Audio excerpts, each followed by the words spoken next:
ഹരേ കൃഷ്ണ. നമുക്കിനി 26-ാമത്തെ ശ്ലോകം നോക്കാം. കച്ചിത് പശവ്യം നിരുജം ഭൂര്യം പുതൃണവീരുഥം ബൃഹദ്വനം തദധുന യത്രാസേ ത്വം സുഹൃദ്വൃതഃ.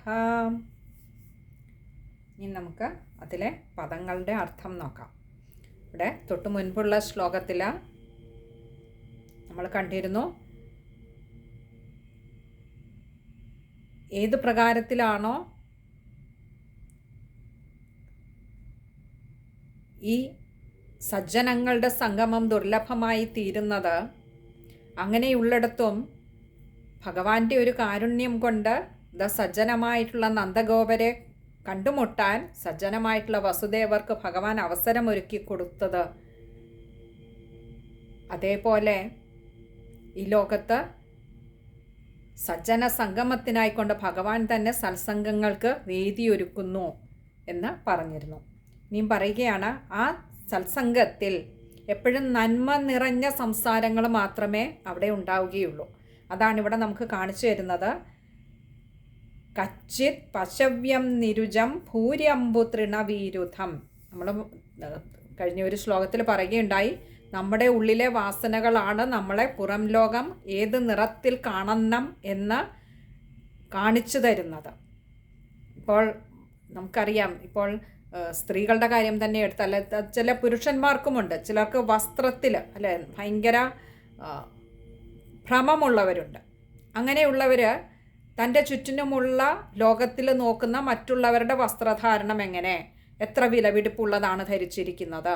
ചിലരാകട്ടെ സ്ത്രീകളുടെ എടുത്താൽ ആഭരണങ്ങളിൽ പുരുഷന്മാർക്കും ആഭരണങ്ങൾ താല്പര്യമുള്ളവരുണ്ട്. അങ്ങനെയുള്ളവർ പുറത്തിറങ്ങും മറ്റുള്ളവരുടെ ആഭരണങ്ങൾ നോക്കിയാവും അവരെ വിലയിരുത്തുക.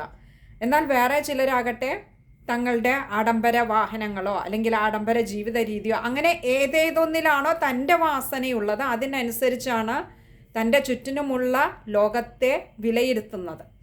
അപ്പോൾ ഇവിടെ സജ്ജനങ്ങൾ തമ്മിൽ കൂടിച്ചേരുന്ന രണ്ട് സജ്ജനം കൂടിച്ചേർന്നപ്പോഴത്തെ വിശേഷമാണ് ഈ ഒരു ശ്ലോകത്തിൽ പറയുന്നത്.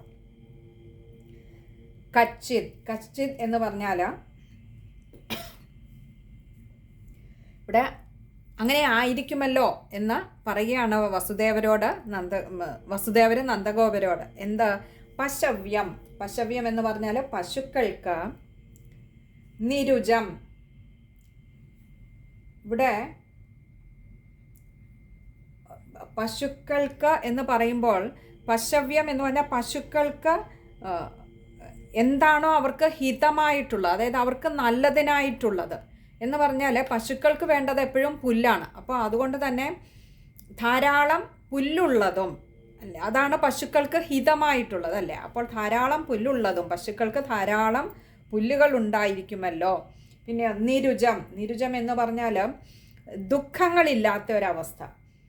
നമുക്കെപ്പോഴും ദുഃഖങ്ങൾ വരുന്ന ഇപ്പോൾ രോഗങ്ങൾ അല്ലെങ്കിൽ മറ്റു തരത്തിലുള്ള അനർത്ഥങ്ങളൊക്കെയാണ് നമുക്ക് ദുഃഖങ്ങളെ പ്രദാനം ചെയ്യുന്നത്. അപ്പോൾ അങ്ങനെയുള്ള അനർത്ഥങ്ങൾ, രോഗാദി അനർത്ഥങ്ങളൊന്നും ഇല്ലാത്തതും അഥവാ ദുഃഖരഹിതമായിട്ടുള്ളതും. പിന്നെയോ ഭൂര്യംബു തൃണവീരുഥം. ഭൂരി എന്ന് പറഞ്ഞാൽ നിറയെ ഉള്ളത്, ധാരാളമുള്ളത്. ഭൂരി അമ്പു തൃണവീരുഥം. തൃണമെന്ന് പറഞ്ഞാൽ പുല്ലാണ്. അപ്പോൾ ധാരാളം വെള്ളവും പുല്ലും ഒക്കെ ഉള്ളതും. ബൃഹദ്വനം. ബൃഹദ്വനം എന്ന് പറഞ്ഞാൽ ഗോകുലം എന്ന് നമ്മൾ പറയുന്ന ആ സ്ഥലത്തിൻ്റെ പേര് ബൃഹദ്വനം എന്നാണ്. അപ്പോൾ അത് മറ്റൊരു തരത്തിൽ പറഞ്ഞാൽ ധാരാളം കാടുകളുള്ളതാണ് എന്ന് പറഞ്ഞാൽ ധാരാളം വൃക്ഷലതാദികളുള്ളതാണ്, ധാരാളം പുല്ലുകളുള്ളതാണ്. അങ്ങനെയുള്ള ആ ബൃഹദ്വനം. തദധുന. തത് അധുന, ഇങ്ങനെ രണ്ട് വാക്കുകൾ ചേരുന്നതാണ് തദധുന.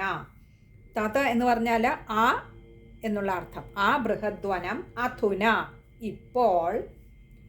യത്ര ആസേ. യത്ര ആസേ, ഇങ്ങനെ രണ്ട് വാക്കുകൾ ചേരുന്നതാണ് യത്ര ആസേ. യത്ര എന്ന് പറഞ്ഞാൽ യാതൊരിടത്ത്, യാതൊരു സ്ഥലത്ത് അല്ലെങ്കിൽ യാതൊരു ദിക്കിൽ. ആസേ, ആസേ എന്ന് പറഞ്ഞാൽ വസിക്കുന്നുവോ. ത്വം, അങ്ങ്. സുഹൃദ്വൃതഃ, സുഹൃത്തുക്കള്, ബന്ധുമിത്രാദികള് എന്നിവരോട് കൂടിയിട്ട്, വൃദ്ധ എന്ന് പറഞ്ഞാൽ അവരോട് ചുറ്റപ്പെട്ട് എന്ന് പറഞ്ഞാൽ ഈ ബന്ധുമിത്രാദികളോടും സുഹൃത്തുക്കളോടും ഒപ്പം അങ്ങിപ്പോൾ യാതൊരു ബൃഹദ്വനത്തിലാണോ കഴിയുന്നത്, താമസിക്കുന്നത്, അവിടെ പശുക്കൾക്ക് ഹിതകരമായിട്ടുള്ളതെല്ലാം ധാരാളം ഉണ്ടാവുമല്ലോ എന്ന് പറഞ്ഞാൽ ധാരാളം പുല്ലുകൾ ഉണ്ടാവുമല്ലോ, അവിടെ കഴിഞ്ഞില്ല, ധാരാളം വെള്ളവും പുല്ലും ഒക്കെ ധാരാളമായി ഉള്ളതാവുമല്ലോ അല്ലേ എന്ന് ചോദിച്ചു ഇവിടെ വസുദേവർ നന്ദഗോപരോട്. ഈ ചോദിച്ചതിന് മറ്റൊരു അന്തരാർത്ഥം കൂടി നമുക്ക് കാണാൻ കഴിയുന്നതാണ്. കാരണം നന്ദഗോപരെ സംബന്ധിച്ചിടത്തോളം ഈ വസുദേവരുടെ രണ്ട് സന്തതികളും അല്ലെങ്കിൽ രണ്ട് ഉണ്ണികളും, അതായത് ബലരാമനും ആ സാക്ഷാൽ ഉണ്ണിക്കണ്ണനും ഇപ്പോൾ നന്ദഗോപരോടൊപ്പമാണ് കഴിയുന്നത്. അപ്പോൾ അവിടെ ധാരാളം പശുക്കളില്ലേ, ധാരാളം വെള്ളവും പുല്ലുമില്ലേ എന്ന് ചോദിക്കുമ്പോൾ, അല്ലെങ്കിൽ പശുക്കൾക്ക് ഹിതകരമായിട്ടുള്ള ധാരാളം പുല്ലും വെള്ളവും ഒക്കെ ഇല്ലേ എന്ന് ചോദിച്ചാൽ, ഇതൊക്കെ ധാരാളം ഉണ്ടെങ്കിലേ പശുക്കളിൽ നിന്ന് നല്ല പാല് കിട്ടുകയുള്ളൂ. ഇവിടെ രണ്ട് തരത്തിലും നമുക്ക് അർത്ഥം കൽപ്പിക്കാം. ധാരാളം പാലും തൈരും വെണ്ണയും മോരും ഒക്കെ ഉണ്ടെങ്കിൽ തൻ്റെ ഉണ്ണികൾക്ക് പാലൂട്ടാൻ ആ രോഹിണീ ദേവിക്കും യശോദാമ്മയ്ക്കും ധാരാളം പാലുണ്ടാവുമല്ലോ, അഥവാ അവർക്ക് കുടിക്കാൻ ധാരാളം പാലും വെണ്ണയും തൈരും ഒക്കെ ഉണ്ടാവുമല്ലോ, അഥവാ തൻ്റെ ഉണ്ണികൾക്ക് അവിടെ യാതൊരു ബുദ്ധിമുട്ടുമില്ലല്ലോ എന്ന ഒരു അന്തരാർത്ഥത്തിലാണ് വസുദേവർ ഈ ഒരു ചോദ്യം ചോദിക്കുന്നത്. തന്നെയല്ല, തൻ്റെ ഉണ്ണികൾ വളർന്നു വരുന്ന ഈ ബൃഹദ്വനത്തിൽ, ഈ ഗോകുലത്തിൽ അവർക്ക് കഴിക്കുവാൻ ധാരാളം വെണ്ണയും പാലും തൈരും ഒക്കെ ഉണ്ടല്ലോ. അപ്പോൾ പശുക്കൾക്ക് അത് ധാരാളം പാല് കൊടുക്കാൻ കഴിയണമെങ്കിൽ നല്ലതുപോലെ വെള്ളവും പുല്ലുമൊക്കെ ചെല്ലണം. അപ്പോൾ അതുകൊണ്ട് തന്നെ ആ വെള്ളവും പുല്ലുമൊക്കെ പശുക്കൾക്ക് ധാരാളം ഇല്ലേ എന്ന് ചോദിച്ചത്, നോക്കൂ, ഇവിടെ സജ്ജനങ്ങൾ കണ്ടുമുട്ടിയപ്പോൾ, ആ വസുദേവരും നന്ദഗോപരും കണ്ടുമുട്ടിയപ്പോൾ തൻ്റെ ഉണ്ണികളുടെ ക്ഷേമമാണ് പരോക്ഷമായി അന്വേഷിക്കുന്നത്, അല്ലെങ്കിൽ അതായിരുന്നു ഈ വസുദേവരുടെ ഒരു ചിന്ത, അല്ലെങ്കിൽ ഒരു കൺസേൺ എന്ന് പറഞ്ഞാൽ തൻ്റെ ഉണ്ണികളുടെ ആ ഒരു ശരിയായ വളർച്ച ഉറപ്പാക്കുകയായിരുന്നു എന്ന് വേണമെങ്കിൽ കരുതാം. അതുമല്ല എങ്കിൽ ആ ഗോകുലത്തിലുള്ള മറ്റെല്ലാ ജനങ്ങളുടെയും ക്ഷേമത്തിന് ഈ പ്രകൃതി തന്നെ സംരക്ഷിക്കപ്പെടേണ്ടിയിരിക്കുന്നു. ആ ബൃഹദ്വനം വേണ്ട വിധത്തിൽ തന്നെ ഐശ്വര്യം വിളയാടുന്നില്ലേ, കളിയാടുന്നില്ലേ എന്ന് ചോദിക്കുകയാണ്. ആ ഒരു നാടിന് ഐശ്വര്യമുണ്ടെങ്കിലേ, ആ പ്രകൃതിക്ക്, ഒരു മനുഷ്യൻ താമസിക്കുന്ന ആ പ്രകൃതിക്ക് ഐശ്വര്യമുണ്ടായെങ്കിലേ അതുവഴി അവിടെ താമസിക്കുന്ന മനുഷ്യർക്കും വൃക്ഷലതാദികൾക്കും മൃഗങ്ങൾക്കും ഒക്കെ അതിൻ്റെ ഒരു ഗുണമുണ്ടാവുകയുള്ളൂ. അപ്പോൾ അതുകൊണ്ടാണ് ഇവിടെ പ്രകൃതിയുടെ ക്ഷേമമാണ് ആദ്യം വസുദേവർ തിരക്കിയത്. ആ ക്ഷേമമുണ്ടെന്നറിഞ്ഞാൽ ഒരു കാര്യം ഉറപ്പിക്കാം, തൻ്റെ ഉണ്ണികൾക്കും അവിടെ ക്ഷേമമാണ്, അത് പ്രത്യേകം ചോദിക്കേണ്ടതില്ല എന്ന് വസുദേവർക്ക് നന്നായിട്ടറിയാം. അപ്പോൾ ചോദിച്ചത് നന്മ നിറഞ്ഞ വാക്കുകളാണ് വരുന്നത് വസുദേവരുടെ വായിൽ നിന്നും. ഇതാണ് സജ്ജന സംഗമത്തിൻ്റെ ഒരു പ്രത്യേകത. അവർ തമ്മിൽ കാണുമ്പോൾ അവർക്ക് സംസാരിക്കാൻ, വ്യക്തികളുടെ ആയിക്കോട്ടെ പ്രകൃതിയുടെ ആയിക്കോട്ടെ തൻ്റെ ചുറ്റിനുമുള്ള എന്തിലും നന്മകൾ കാണാൻ, നന്മകൾ തേടാനുള്ള ഒരു വാസനയായിരിക്കും സജ്ജനങ്ങളിലുള്ളത്. അതിന് 100 നമ്മൾ അല്ലെങ്കിൽ മറ്റനേകം ദോഷവശങ്ങൾ ഉണ്ടായിരുന്നാൽ പോലും അവയ്ക്കതീതമായി നന്മ തേടാനുള്ള ഒരു സദ്ദൃഷ്ടി സജ്ജനങ്ങളിലുണ്ടാവും. ഇവിടെ അതുകൊണ്ടാണ് വസുദേവരുടെയും ഒരു തരത്തിൽ വസുദേവർക്ക് തൻ്റെ ഉണ്ണികളെക്കുറിച്ചുള്ള, അല്ലെങ്കിൽ അവരുടെ ആ ശരിയായ വളർച്ചയെക്കുറിച്ചുള്ള ഒരു ആകാംക്ഷ ഉണ്ടായിരുന്നുവെങ്കിൽ പോലും അത് വന്നത്, വായിലൂടെ പുറത്തേക്ക് വന്നത് പ്രകൃതിയുടെ, അല്ലെങ്കിൽ ആ ഉണ്ണികൾ താമസിക്കുന്ന സ്ഥലത്തിൻ്റെ. അതുകൊണ്ടാണ് പറഞ്ഞ ബന്ധുമിത്രാദികളോടൊപ്പം ഇപ്പോൾ താമസിക്കുന്ന, ഇപ്പോൾ വസിക്കുന്ന ആ ബൃഹദ്വനത്തിൽ പശുക്കൾക്ക് ഹിതകരമായി വർത്തിക്കാവുന്ന ധാരാളം പുല്ലും വെള്ളവും ഒക്കെ ഇല്ലേ എന്ന് പറയുമ്പോൾ നമുക്കിവിടെ വേറൊരു കാര്യവും കൂടി കാണിച്ചു തരുന്നുണ്ട്. ബന്ധുമിത്രാദികളോടൊപ്പം കഴിയുന്നത്, ആ തൻ്റെ ഉണ്ണി വളരുന്ന അല്ലെങ്കിൽ ജീവിക്കുന്ന ആ ബൃഹദ്വനത്തിൽ, ആ ഗോകുലത്തിൽ ആ വസുദേവർക്ക് ബന്ധുമിത്രാദികളായി വന്നവരും സുഹൃത്തികൾ തന്നെ അല്ലേ. ആ ഉണ്ണിയെ സാക്ഷാൽ ഈ ജഗത്തിന് മുഴുവൻ ആധാരമായിരിക്കുന്ന ആ സാക്ഷാൽ ഭഗവാൻ ഒരു ഉണ്ണിയായി അവിടെ വന്ന് പിറക്കുമ്പോൾ ആ ഉണ്ണിയോടൊപ്പം ഒരു സംഘത്തിന്, ഒരു സത്സംഗത്തിന്, അതിനേക്കാൾ വലിയൊരു സത്സംഗമില്ല. അപ്പോൾ അങ്ങനെ ഒരു സത്സംഗത്തിന് ഭാഗ്യം സിദ്ധിച്ച ആ ഗോകുലവാസികൾ, അവരോടൊപ്പം കഴിയുന്ന അങ്ങേക്ക്, കാരണം അങ്ങ് കഴിയുന്നതും സുഹൃതികളുടെ നടുവിലാണ്, അങ്ങും സുഹൃതി തന്നെ. അതുകൊണ്ടാണല്ലോ അങ്ങേക്ക് ഇങ്ങനെ ഒരു മഹാഭാഗ്യം കിട്ടിയത് ആ ഉണ്ണിയെ ലാളിക്കാൻ. അപ്പോൾ ഇവിടെ അതുകൊണ്ടാണ് പറഞ്ഞത് ആ ബന്ധുമിത്രാദികളോടൊപ്പം. ആരാണ് ബന്ധു? ഭക്തന്, ഭഗവത് ഭക്തര് തന്നെയാണ് ബന്ധു. അഥവാ ഈ സജ്ജനങ്ങളായിട്ടുള്ള എല്ലാവർക്കും ബന്ധുവായി വർത്തിക്കുന്നത്. നമുക്ക് കവി പാടിത്തന്നതുപോലെ ത്വമേവ മാതാ ച പിതാ ത്വമേവ ത്വമേവ ബന്ധുശ്ച സഖാ ത്വമേവ. അങ്ങ് തന്നെയാണല്ലയോ ഭഗവാനെ ഞങ്ങളുടെയൊക്കെ അമ്മയും അച്ഛനും ബന്ധുക്കളും തന്നെയല്ല, സുഹൃത്തും സഖ എല്ലാം അങ്ങ് തന്നെയാണ്. അപ്പോൾ ഇവിടെ സജ്ജനങ്ങളായിട്ടുള്ള കുറേ ആളുകളാണ് ഈ ഗോകുലത്തിൽ ഇപ്പോൾ കൂടിയിരിക്കുന്നത്. അങ്ങനെയുള്ള സജ്ജനങ്ങളുടെ നടുവിൽ കഴിയുന്ന സജ്ജനമായ അങ്ങയ്ക്ക് അവിടെ സുഖമല്ലേ എന്ന് കൂടിയാണ് ചോദിക്കുന്നത്. അതുകൊണ്ടാണ് പ്രകൃതിക്ക് അവിടെ സുഖമല്ലേ എന്ന് ചോദിച്ചത്.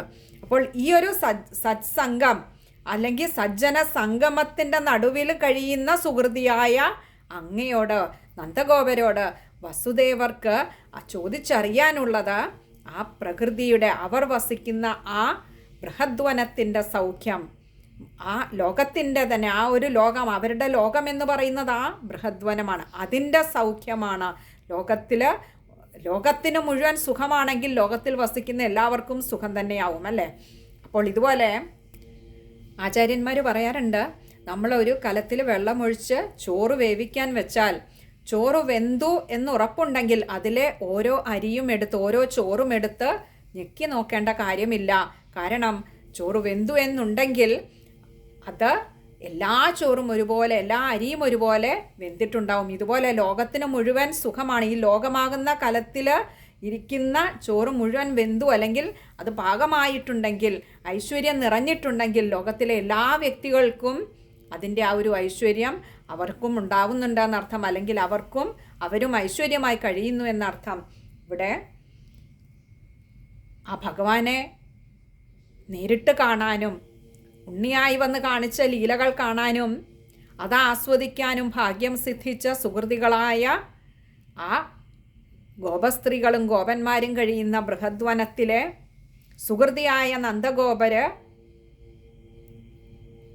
അങ്ങനെയുള്ള ആ സുഹൃതികളുടെ നടുവിൽ കഴിയുന്ന തൻ്റെ ഉണ്ണികൾക്ക് അവിടെ സുഖമല്ലേ എന്ന് പരോക്ഷമായി ചോദിച്ചതാണ്. അവിടുത്തെ ആ ഗോകുലത്തിന്, ബൃഹദ്വനത്തിലെ പശുക്കൾക്ക് ഹിതകരമായ വിധത്തിൽ പ്രകൃതി കനിഞ്ഞരുളുന്നില്ലേ. ഇനി നമുക്ക് ആ ശ്ലോകം ഒന്നുകൂടി നോക്കാം. കച്ചിത് പശവ്യം നിരുജം ഭൂര്യംബുതൃണവീരുഥം ബൃഹദ്വനം തദധുന യത്രാസേ ത്വം സുഹൃദ്വൃതഃ. ഇനി നമുക്ക് ആ ശ്ലോകം വായിക്കുമ്പോൾ ശ്രദ്ധിക്കേണ്ട കാര്യങ്ങൾ, ഇവിടെ രണ്ടാമത്തെ പദത്തിൻ്റെ അവസാനം ഒരു വിസർഗമുണ്ട്, സുഹൃദ്വൃതഃ. അവിടെ പകുതി ഹകാരത്തിൽ വായിക്കുക. അതേപോലെ ഇവിടെ കുറച്ച് കട്ടിയുള്ളതെന്ന് തോന്നിപ്പിക്കുന്ന ഭൂരി അമ്പു തൃണവീരുഥം, അതൊക്കെ ഒന്നിച്ച് തന്നെ കഴിയുന്നതും വായിക്കുക. അതുപോലെ ബൃഹദ്വനം ദ്വ, അത് പിന്നെ അടുത്തത് തദധുന, അവിടെ ദായ്ക്ക് അകാരം കൊടുക്കണം, തദധുന ആണ്. അതുപോലെ യത്ര ആസേ, ആസേയാണ് അകാരം നീട്ടിയെടുക്കുക. ഇത് ഇത്രയും കാര്യങ്ങളാണ് ആ ഒരു ശ്ലോകം വായിക്കുമ്പോൾ ശ്രദ്ധിക്കേണ്ടതായിട്ടുള്ളത്. ഇനി നമുക്ക് ആ ഒരു ശ്ലോകത്തിൻ്റെ അന്വയക്രമത്തിലുള്ള ആ ഒരു പദവിന്യാസവും കൂടി നോക്കാം. അധുന ത്വം സുഹൃദ്വൃതഃ യത്ര ആസേ ബൃഹദ്വനം തത് ബൃഹദ്വനം കച്ചിത് പശവ്യം നിരുജം ഭൂര്യംബുതൃണവീരുധം. ഒന്നുകൂടി പറയാം. അധുനാ ത്വം സുഹൃദ്വൃതഃ യത്ര ആസേ തദ് ബൃഹദ്വനം കച്ചിത് പശവ്യം നിരുജം ഭൂര്യംബുതൃണവീരുധം. ഇവിടെ ഒരു ചോദ്യ രൂപത്തിലാണ്. അതൊക്കെ ഇല്ലേ എന്നുള്ള ഒരു രൂപത്തിലാണ്. എല്ലാം നിറയെ ഇല്ലേ, ധാരാളം ജലവും പുല്ലുമൊക്കെ ഇല്ലേ എന്നൊരു ചോദ്യ രൂപത്തിലാണ് ഇവിടെ അത് പറഞ്ഞു നിർത്തിയിരിക്കുന്നത് വസുദേവർ. അപ്പോൾ ഈ ഒരു ശ്ലോകം ഒന്നുകൂടി നമ്മളോട് ഈ ശ്ലോകത്തിൽ എടുത്തു പറഞ്ഞു. ദുഃഖരഹിതമായിട്ടുള്ളതാണ്. നിരുജം എന്ന് പറഞ്ഞിരുന്നു. യാതൊരു തരത്തിലുള്ള അനർത്ഥങ്ങളും രോഗദുരിതങ്ങളോ അനർത്ഥങ്ങളോ ഇല്ലാത്തതല്ലേ എന്ന് കൂടി ചോദിക്കുന്നുണ്ട്. കാരണം ദുഃഖത്തിന് ഹേതുവായി ഭവിക്കുക ഇതൊക്കെയാണ്. അപ്പോൾ അതൊന്നുമില്ലാതാവണമെങ്കിൽ അത്രമാത്രം സന്തോഷത്തിലല്ലേ, അത്രമാത്രം ആനന്ദത്തിലല്ലേ ആ ബൃഹദ്വനത്തിലുള്ളവരെ എൻ്റെ ഉണ്ണിയുടെ വരവോടുകൂടി കഴിയുന്നത് എന്ന് വസുദേവർ ചോദിക്കുകയാണ് നന്ദഗോപരോട്. ഹരേ കൃഷ്ണ.